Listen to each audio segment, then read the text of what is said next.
ಇದೇ ಒಂದು 3-4 ದಿನಗಳಿಂದ ಕನ್ನಡದಲ್ಲಿ ಒಂದು ವಿಡಿಯೋ ತುಂಬಾ ವೈರಲ್ ಆಗ್ತಿದೆ. ಅದು ನನಗೂ ನಿಮಗೂ ಗೊತ್ತಿರೋ ವಿಚಾರನೇ, ಧರ್ಮಸ್ಥಳದ ಸೌಜನ್ಯ ಕೇಸ್ ಬಗ್ಗೆ. ಈ ಒಂದು ಕೇಸು ಸುಮಾರು 10 ವರ್ಷಗಳಿಂದ ನಡೀತಾನೆ ಇದೆ. ಆದರೆ ಅದಕ್ಕೊಂದು ಕ್ಲಾರಿಟಿ ಈಗ ಸ್ವಲ್ಪ ಮಟ್ಟಿಗೆ ಸಿಕ್ಕಿದೆ. And complete credit goes to Sameer M D. ನಾವೆಲ್ಲ ಇಲ್ಲಿ ಸೌಜನ್ಯ ಒಬ್ಬಳಿಗೆ ಆದ ಅನ್ಯಾಯಕ್ಕೆ ಜಸ್ಟಿಸ್ ಬೇಕು ಅಂತ ಹೋರಾಟ ಮಾಡ್ತಾಯಿದ್ರೆ ಇನ್ವೆಸ್ಟಿಗೇಷನ್ ಮಾಡುವಾಗಲೇ ಅರ್ಥ ಆಗಿದ್ದು, ಇಲ್ಲಿ ಕೊಲೆಯಾಗಿದ್ದು ಕೇವಲ ಸೌಜನ್ಯ ಮಾತ್ರ ಅಲ್ಲ, ಅವಳ ಥರನೇ ಇನ್ನೂ ಹಲವು ಮಹಿಳೆಯರು ಅಂತ. ಆದರೆ ಕೊಲೆ ಮಾಡಿದವರು ಮಾತ್ರ ಒಂದೇ ಕುಟುಂಬದವರು, ಆ ಊರಿಗೆ ದೊಡ್ಡವರು ಅಂತ ಅನಿಸ್ಕೊಂಡ ಗೌಡ್ರು. ಸುಮ್ಮನೆ ಒಬ್ಬರ ಮೇಲೆ ಆರೋಪ ಹೊರಿಸೋಕ್ಕೆ ಇಲ್ಲಿ ಯಾರು ಹುಚ್ಚಿರಲ್ಲ. ಸಮೀರ್ ಅವರ ವಿಡಿಯೋದಲ್ಲಿ ಕ್ಲಿಯರ್ ಆಗಿ ಅರ್ಥ ಆಗುತ್ತೆ.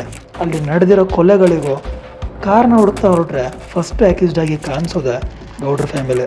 ಆ್ಯಂಡ್ ಅಗೇನ್ ಸಮೀರ್ ಅವರೇ ಮೆನ್ಷನ್ ಮಾಡಿರೋ ಹಾಗೆ ಅಲ್ಲಿ ನಡೆದಿರೋ ಕೊಲೆ ಸಾಕ್ಷಿಗಳನ್ನು ಪೊಲೀಸರೇ ನಾಶ ಮಾಡಿದ್ದಾರೆ ಅಂದರೆ ಅರ್ಥ ಮಾಡ್ಕೊಳ್ಳಿ, ಆ ಊರಲ್ಲಿ ಪೊಲೀಸರನ್ನೇ ಕೊಂಡ್ಕೊಳ್ಳೋಂಥ ಪವರ್ ಇರೋದು ಈ ಗೌಡ್ರ ಫ್ಯಾಮಿಲಿಗೆ ಮಾತ್ರ.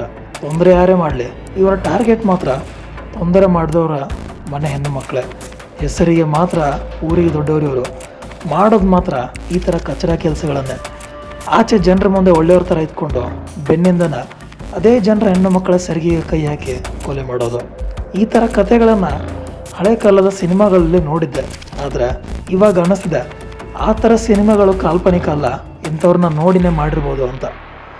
ತೊಂದರೆ ಚಿಕ್ಕದು ದೊಡ್ಡದು, ಗೌಡ್ರನ್ನ ಎದುರು ಹಾಕಿಕೊಂಡವರೆಲ್ಲ ಕೊನೆಗೆ ಸೇರಿದ್ದು ಮಾತ್ರ ಮಣ್ಣು. ಹಾಗಿದ್ರೆ ನೆಕ್ಸ್ಟ್ ಟಾರ್ಗೆಟ್ ಸಮೀರ್ ಅವರ ಅಂತ ಅಂದ್ಕೊಂಡ್ರೆ ತಪ್ಪು. ಈಗ ಟೆಕ್ನಾಲಜಿ ಅಡ್ವಾನ್ಸ್ಡ್ ಆಗಿದೆ. ಕೊಲೆ ಕೇಸ್ನಲ್ಲಿ ಸಿಕ್ಕಾಕೊಂಡ ಚಾಲೆಂಜಿಂಗ್ ಸ್ಟಾರ್ ದರ್ಶನ್ ಅವರನ್ನೇ ಬಿಟ್ಟಿಲ್ಲ ನಮ್ಮ ಮೀಡಿಯಾವರು. ಇನ್ನು ಈ ಗೌಡ್ರಿ ಯಾವ ಲೆಕ್ಕ? ಸೌಜನ್ಯ ಕೇಸ್ ಜನರ ಇಷ್ಟು ವರ್ಷದ ಹೋರಾಟ ಅದೆಷ್ಟು ಜನರಿಗೆ ತಲುಪಿತ್ತೋ ಗೊತ್ತಿಲ್ಲ.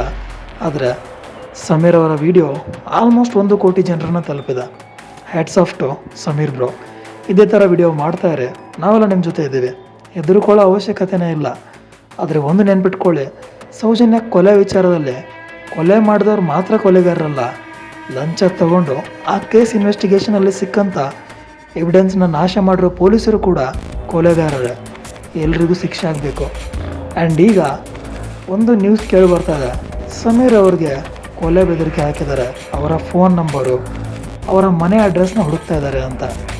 ಅದು ಎಷ್ಟರ ಮಟ್ಟಿಗೆ ನಿಜ ಅನ್ನೋದು ಗೊತ್ತಿಲ್ಲ. ಆದರೆ ಸಮೀರ್ ಬ್ರೋ, ನೀವು ಹೆದರ್ಕೊಳ್ಳೋ ಅವಶ್ಯಕತೆನೇ ಇಲ್ಲ, ಕರ್ನಾಟಕದ ಜನತೆ ನಿಮ್ಮ ಜೊತೆ ಇದ್ದಾರೆ. ಇವತ್ತಿನ ವಿಡಿಯೋದಲ್ಲಿ ಇಷ್ಟು ಮಾತ್ರ.